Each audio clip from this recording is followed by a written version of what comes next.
Today we are going to learn how to build competency-based learning solution.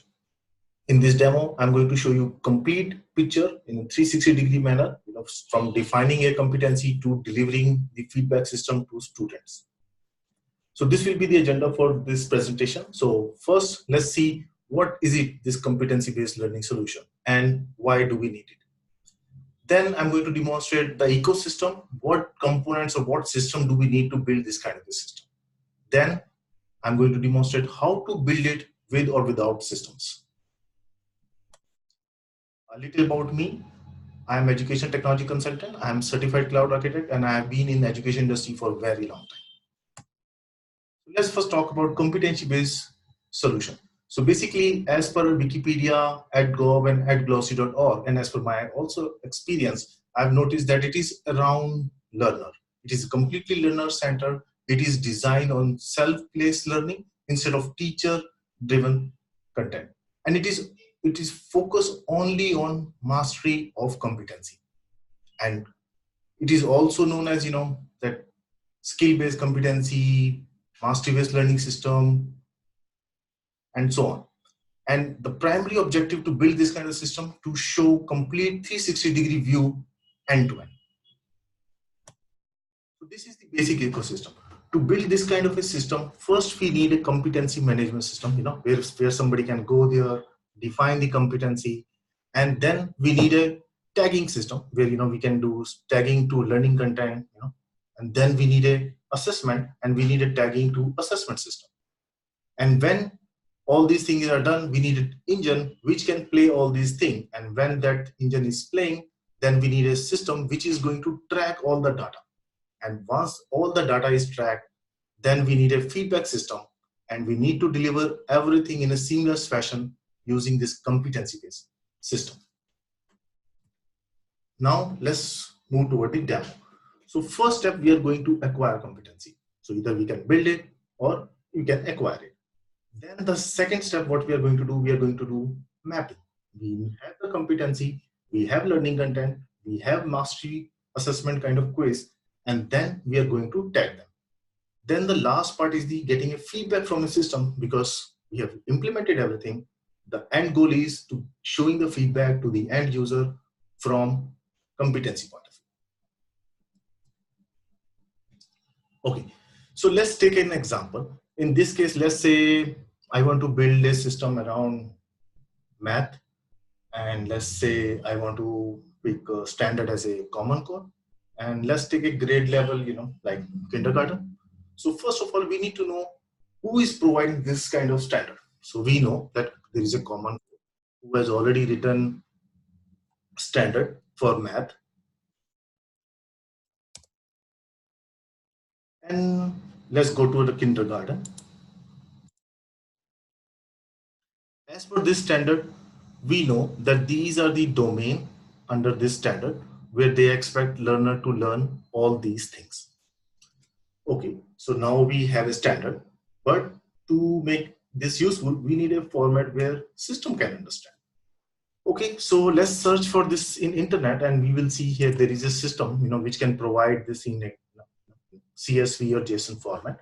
So let me download this standard as a spreadsheet document so that I can export as a CSV. I can pass this information to a system. So now we know the standard. Now we have a standard in a common format. Now next move to the tagging side. Okay, so let's see. So as per the kindergarten, the first domain is counting and cardinality, and it has under 3 subdomains. Okay, counting and cardinality, and it has first domain, second domain, and it has third domain. Okay, for each domain, there are some set of standards. So let's see what are those standards. So as per these standards, as per this side, these are the standards. And for each standard, there is a specific action and specific outcome which student has to achieve.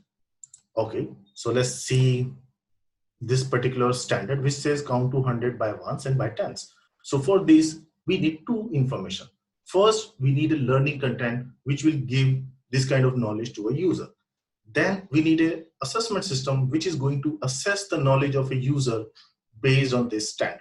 So let's take an example that I have a learning content which is going to give me the knowledge of this particular thing, counting. And then let's assume I have assessment which is going to assess my knowledge based on mastering learning concept. So either I will master this particular standard or I have to keep retrying till the time I do the mastery.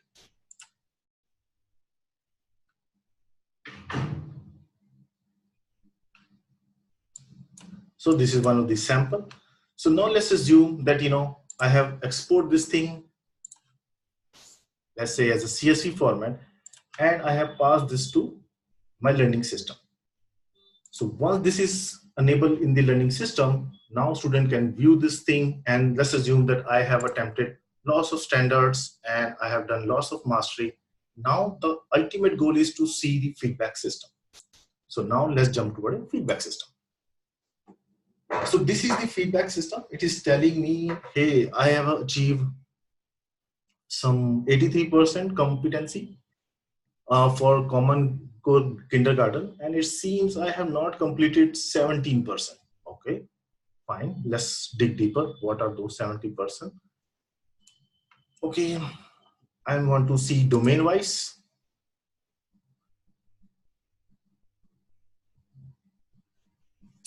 So as per this, let's see what were those domain. Let me go back. So as per Common Core Kindergarten, there were 5 domains: counting and cardinality, operational algebraic thinking, and so on. And based on those domains, I have done mastery in 3, but I have not completed the mastery in these 2 domains. So let's dig deeper in counting and cardinality subdomain. So for counting and cardinality, there are some subdomains, which says knowing numbers by names, count sequence, count total number of objects, count, compare number. And it seems I have done mastery in 2, but there is one where I have not done the mastery. So let's drill down to the competency. Under this, there are 2 competency which I have not cleared. So based on that, we can see the whole end-to-end circle here, where acquired competency, we did the mapping, and then we saw the feedback system, which is giving me information about what standard I have mastered and what standard I have not yet mastered. That's all for today, and thanks for your time.